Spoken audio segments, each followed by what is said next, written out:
What is up, everybody? Welcome back to TCS Ladder League recaps. Today we are recapping Week 5 and predicting Week 6. And honestly, it was a pretty good Week 5. There was a lot of close races, a lot of kind of controversial, crazy things that happened.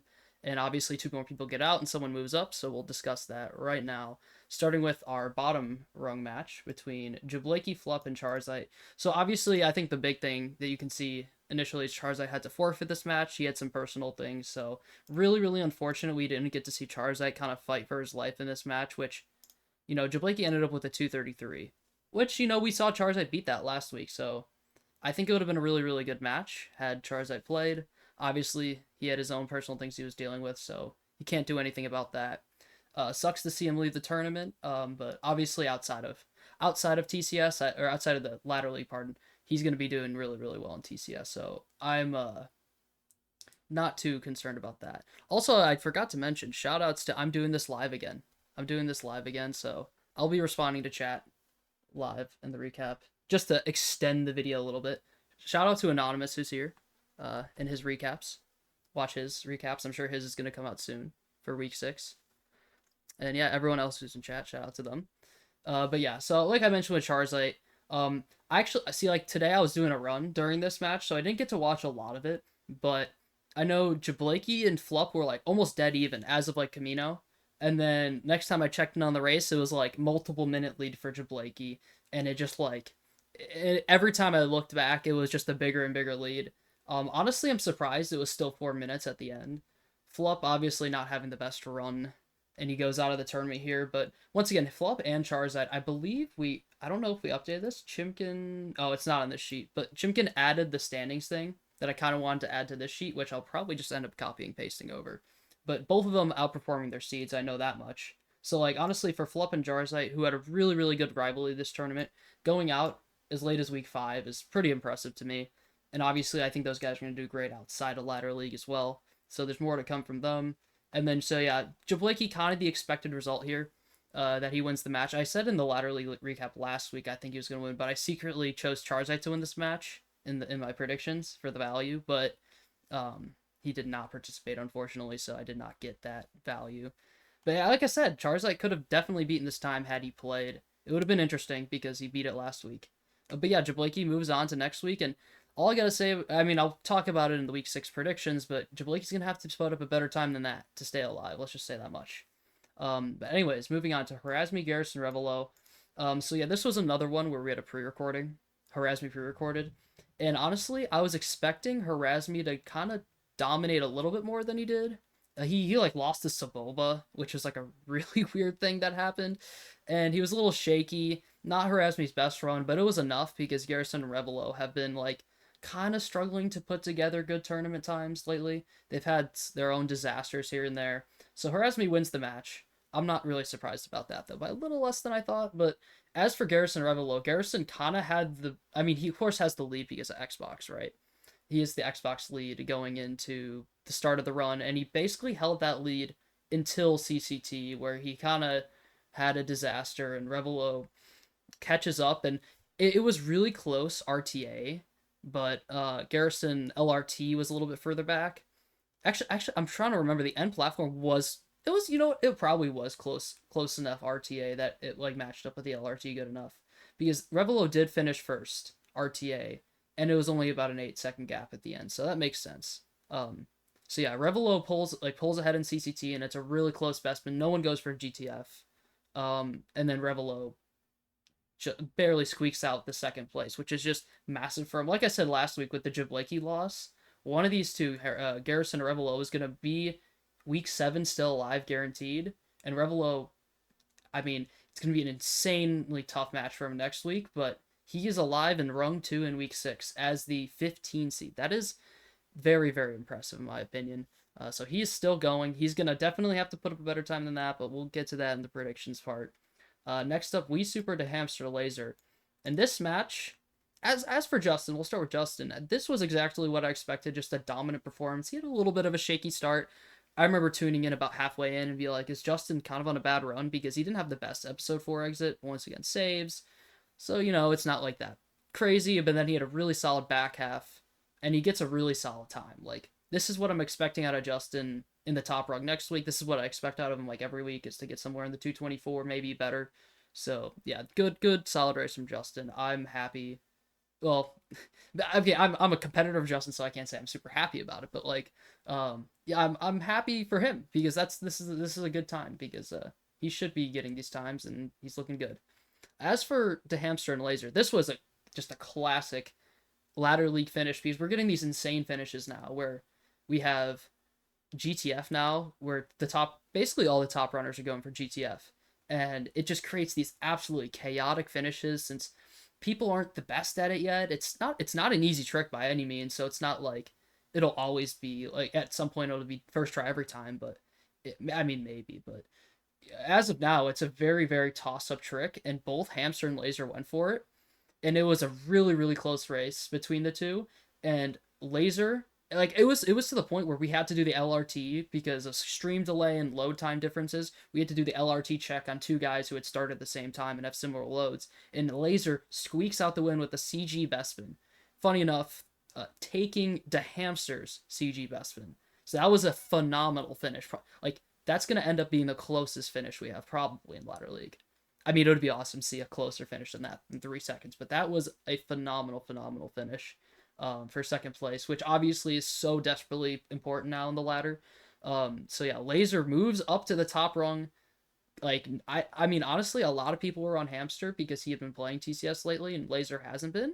But Laser comes out with a sub 230, which for his PB that's pretty solid, and Hamster's got like a significantly better PB now, and Laser with a kind of, in my opinion, shocking second place there, and a big way of taking CG and winning the match. Um, so yeah, Laser moves up to the top rung. We'll kind of show the repercussions and the predictions, and then obviously, I don't think I mentioned Bozo Race of the Week last week. That goes to, oh no, I definitely did. Jablaki Garrison Rebel. Never mind. But yeah, this my match was the Bozo Race of the Week. 100% sure that this was the Bozo Race of the Week because this was just embarrassing on all accounts. For like every single runner, there was something that was just completely embarrassing. I can recap this one a little bit more in depth, obviously, since I was a part of it. Jared essentially had the early lead against me and EJP. Me and EJP, I mean, personally, I thought I had a terrible start. I don't know how EJP man was feeling too, but I was even with him and I was feeling terrible. So maybe he was probably also feeling terrible at the first half of the run. And then Jared just has this princess disaster where he pops in the wrong side of the door and he goes from minus a minute to us to plus a minute to us, loses like a full 2 minutes. So that completely changes the dynamic of the race. And I was pretty happy with my 4 and 6 as I started to establish a lead. EJP man though was like honestly really impressive race from EJP man. Obviously the beginning wasn't amazing, but he was like, so after I kind of established a minute lead, he was still like he was ahead of Jared. He was still ahead of Jared. It was about going into 3. Well, we'll talk about the missed IT in a second, but going into 3, I was ahead by a minute over Jared and around 50 some seconds to EJP man, if I can remember correctly. But that's like, EJP man sticking around for that long is, a sign that good things are to come for EJP, in my opinion. But yeah, he sticks around, but also obviously he misses IT, which is just like huge brain fart. I was running, so I don't exactly remember how he missed it, but I'm assuming it was something to do with a blank on the torpedo thing. So yeah, that really screwed up. And I had like a minute lead going into Coruscant, and then I take a death and Jared takes a death. We both take deaths that loses 30 plus seconds. So that was like a disaster for us. So then EJP was kind of back in it. And as for episode 3s, it was like a disaster 3 for me. So then like when it came to like Kashyyyk, my stream went down, my internet started doing the classic cutting out. So then in 3, I had like lag frames like double digit times in Kashyyyk, which was ridiculous, and I think it was like a 430 Kashyyyk with all the lag frames at the end of the day. So then I went from first to last, but I don't know how much of that was visually last versus LRT or last because my loads are terrible with a lawnmower. So it was really awkward because it was like I'm visually last, but I'm LRT first. It was really weird. So essentially it was like I was in the lead by like 2 seconds. It was like everyone was within 3 seconds of me going into 5, but EJP men didn't have IT. So like obviously if EJP Man gets IT, like EJP Man's competing into five with me and Jared. We're both on pretty disastrous runs to be fair, but EJP Man's competing still. Um, and then he obviously EJP Man is gonna take the big hit by not having IT in Falcon Flight, and he kind of he pulls out like a skip I never knew you can do. I remember seeing that on stream and be like, holy shit, EJP Man's not gonna be that far behind. But he ended up it still cost him a lot because he had a kind of disastrous boulder with no IT. But yeah, anyway, so EJP Man uh, survives with no IT, but it puts him in a really tough spot compared to me and Jared, who I'm like barely ahead of him, Jared, at this point. We both have like absolute disaster DBS in Dagobah. Somehow we're still barely ahead of EJP Man going into CCT. And then Jared pulls off a 312 CCT, which like he was visually RTA ahead. And then like I silently just pulled off a 310 behind him, which is a gold for me. So I was really happy with that. And then I was about 10 seconds ahead going into Bespin. And then this is Bespin's where this race got really, really interesting. EJP Man was probably about a minute to minute 30 behind going into Bespin compared to me and Jared. And this is where like GTF once again. So as for me, I didn't really have too bad of a Bespin. As you can see, like I won this race. I had one mistake where I didn't do the David line properly, so I had to go back, readjust, and then I did it properly. But Jared was having this like these absolute disastrous problems with GTF, and then it culminated with like this box. I don't know. I was really focused on my own run. I don't know if it was a soft lock or something on box clip or something where he had to go back and get 3PO, but he was like in the state where I don't even know if he got GTF even like properly. So he might have just been going for a normal ending, and then the box clip like screwed him over. Yeah, okay, so yeah, Brico says got R2 stuck in the wrong spot. So yeah, that's just like absolute killer. And he didn't even finish. He was like, even if he tried to finish, he would have gotten last still. So he goes from a position of maybe getting first to losing this race, which by the way, I'll talk about the repercussions of that in a second, but that is crazy. Jared as the 3 seed to start out in week 5 losing the top rung. He's not even in the top rung week 6, which is insane. And EJP Man he doesn't do GTF, he doesn't have a disastrous Bespin, so he ends up getting second place because Jared just physically couldn't finish without either restarting the level or taking a massive time loss to get through PO. So, which actually, yeah, I don't know if there was a way for Jared to get out, but he does not finish. He loses the match. EJP Man with a clutch second place because now he's not guaranteed top rung week 7, but he's in a position where he could definitely be top rung week 7. He's essentially in a place where he's not in the elimination zone is the key. And then obviously I move up to 5th seed, so that means I get our first top 8 matchup is secured, myself versus E Roadhouse, which that should be a very, very, very interesting match. Definitely, I mean, I'm in the match, right? And I'll even say myself, I think Evan's the favorite, just straight up. But once again, I think it's been said too much that in top 8, anything can happen. Evan's put up great times so far. I put up some iffy times, some good times, but like anything really can happen in these top 8 matches, so it should be a good match. I don't want to put top 8 predictions yet, but that either way, that's going to be a really good one. A classic BTR 2021 runner matchup in the first round. Yeah, I guess to be fair, I don't know if this is updated yet, but I did just shout out to myself. I did get bruh. What? Someone oh, that's Frost. Oh, okay, it's not updated yet, but I did get a PB today, a 222.33. So on the leaderboard side, I'm a little bit more competitive now. So that's pretty cool. So yeah, that kind of plays a factor into the match, right? So I'm a little bit closer to Evan's PB now. But anyways, yeah, that's the first top 8 match set. That's cool and all. We'll get more into that as the weeks go on. But now let's talk about week 6 predictions, because this will be another exciting week and another week where there's lots of repercussions to losing, lots of positive parts to winning. We have got a stacked bottom rung. Jablakey to Hamster Garrison. Garrison obviously is probably the guy you look at and say, you know what, he's going to have the hardest time because he's going to have to win this match against 2 guys who have significantly better PBs and have put up significantly better tournament times. So Garrison's a really tough spot. I mean, either way, he's done great this tournament.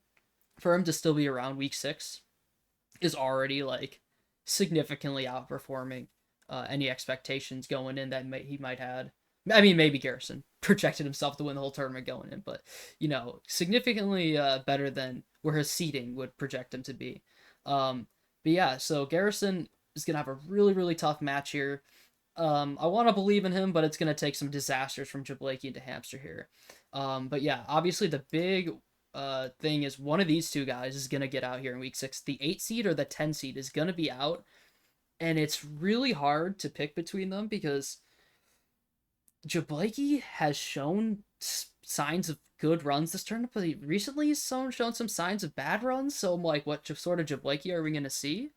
Hamster obviously coming off quite a like tragic defeat, where now he's got to win 3 in a row to make the 8 seed, and it's a really hard one to choose. It's gonna be who's better on the day essentially, but it's crazy to see one of those guys guaranteed out. Um, if I had to go for it, I would have to go with the Hamster just off the top of my head, as these times are coming into. Hamster's been getting 29s. Jablaki had a DNF. He had a 34 and a 33. So even though his PB's not even better anymore, actually, than DeHamster. So DeHamster's got to be the favorite for this match, just on how things have been going lately. So that's I'd have to go to Hamster for the win is my prediction to stay alive. But if we see a good Jablaki show up today and Hamster has just an iffy run, like we could definitely see Jablaki win this match. And Garrison's gonna need some absolute disasters from both of them, and for him to pull out an insane PB run, it's not out of the question, but it's severely unlikely. But yeah, that'll be a really really good battle of the bottom rung this next upcoming week. Then you have probably the most interesting lineup of seeds you'll see this whole tournament: the 3 seed, the 13 seed, and the 15 seed. Harazmi and Revelo together is not a surprise. It's the third time they're racing this tournament, or fourth. I might be wrong. I think it's third. But that's not a surprise. But Jared being like where he is, week 6, is wild in my mind. And there's like major repercussions where he is at best getting the 7 seed. So he's gonna like optimally he gets a match with Ginger first round, which is not who you necessarily want to see in the first round of the top 8. Like, yes, Ginger hasn't been playing, and I don't think he's planning on playing much until the top 8, but Ginger's still a really, really strong runner. He's going to be really consistent still. So, like, Jared guaranteed at best to play Ginger and either play Zach or just not be in it. That's just like obviously Jared was not happy about the loss. Because the Bespin disaster. This should be about the easiest sweep of a win for Jared. He's going to have all tournament. I mean, this might be the most lopsided matchup of the whole tournament. I know there was the Evan to Hamster laser one, but I think this might be more lopsided, just PB wise. Jared could restart Bespin and win this race probably, unless he's on an absolute disaster run. Like, he can restart this race and still top 2. Like, the point is Jared is for sure top 2ing and 99% chance of winning, in my opinion. And then you have Erasmi and Revelo, who are there, more for the second place battle. And this is more of what matters in this match anyways. Yeah, so this second place battle is going to be every week it's like a second place battle is extremely important, but this one might be the most important one of the tournament so far. Because week 7, there's only 2 rungs left, so you do not want to be on that bottom rung, especially with likely the Hamster or Jablaki coming out of that bottom rung, and it's going to be in there again. It's going to be a tough opponent to beat. So, like, Revelo probably is the favorite to go down here, so he probably is unlikely to win this match, but there's been signs of life. Revelo has been playing the game a lot. Erasmi's shown some iffy runs lately. I know his 37 here was a little fluky, had some weird stuff going on with his PC, but I wouldn't be surprised if Revelo pulled off second place here. Like, I say Erasmi, my instinct says Erasmi, of course, but I wouldn't be surprised if we saw a little cheeky Revelo second place. It's going to be a big matchup, and there's going to be some nerves. Thank you, Lego Speedruns. If you want to edit this part, if you're watching, I can't edit it. But yeah, if you want to edit that to make it the right color, go ahead. But yeah, my prediction says Jared wins, of course. Harasmi second, Revelo third. But I would not be surprised to see a little cheeky Revelo second place. This is going to be a huge, huge matchup. Because and if, by the way, if Revelo gets second place and he's top rung week 7, that would be insane. Which it's not even like it's not an unthinkable thing for him to be second place in this match. Harasmi's good, but Revelo is like proven himself to be a good runner too. He would guarantee himself a shot at the 8 seed if he gets second place in this match. So obviously this is a big match for both of them. You get a guaranteed shot at the 8 seed if you get top 2 in this match. I mean, a shot at the 7 seed, by the way, too. But unlikely because Jared exists. But a shot at the 7 seed, but more importantly, a shot at the 8 seed. So yeah. Um, yeah. And to answer chat, Sid's being a smart person, and yes, once you win at the top, you make the top 8.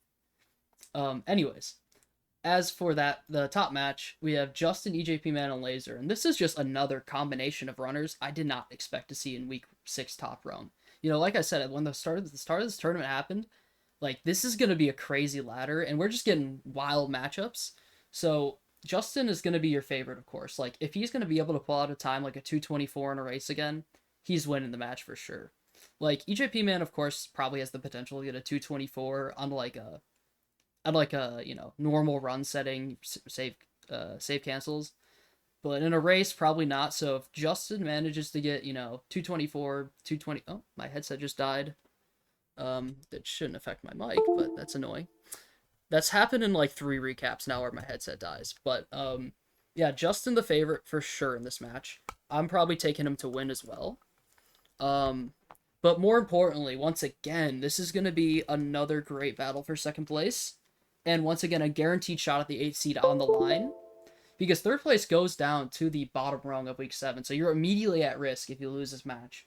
Which, between Laser and EJP Man, they've been putting up relatively similar times. Laser's had some off matches where he's gotten mid 2-3x's. But he also put up a 229.27 last week. And now I'm sure he's going to be focused on TCS a lot this week compared to other LEGO games. Since he's a very big variety runner. So I would expect, if EJP Man has an off day and Laser's on, Laser could definitely. This is going to be another, like, EJPM is the favorite to get second, but Laser could definitely pull it off. This is going to be another key second place battle as well. Like, these 2 second place battles are going to kind of determine the remaining 2 weeks to, like, what the kind of environment we're looking at.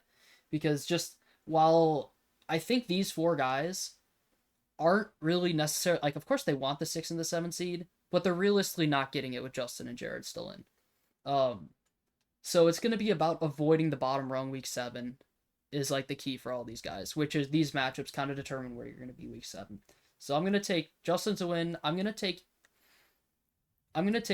EJP Man second and Laser third. Although I can definitely see it switch. This is going to be a really, really intense week. So many vital results. I mean, while the top 2 rungs might be a little bit boring for the race for the winner, the race for second place will be insane. And then this race is going to be another good one, just trying to stay alive for all 3 of these guys. So yeah, really, really good week in store. I guess I wanted to peek at the prediction standings. We have a new leader in Harasmi, thanks to his, I believe he picked me as the 5 seed, which gets you like 9 points or something. And he also had, I think he had perfect predictions, the weekly predictions. I could be wrong. Anonymous still, by the way, shout out. He's still the leader in that. He's been killing the weekly predictions. Meanwhile, I have 27. I didn't even pick myself. I didn't even pick myself to win the race with Jared. That's how unconfident I was, but I think it's the top 8 predictions that Harasmi is absolutely crushing right now. Shout out to Toxic, though. But yeah, Harasmi has 29 points here, which is pretty solid. We can probably scroll over and see exactly what he has here. Oh, he didn't even pick me. Okay. But yeah, he's got Zach, Ginger, and Evan Wright. Ginger's the 2 seed was a big one for him. But anyways, I'll do more predictions, updates in the future Ladder League videos because week 7 and 8 do not have too many races in it. But yeah, that'll conclude the recap. Hope you guys enjoyed it. I'll be back next week for week 7. Potentially a combined one for 7 and 8, but likely we're going to do 7. And then, yeah, top 8's coming up soon, guys. This is really, really intense. All these matches are super, super hype and super important. So yeah, we'll see you in the next one. Peace.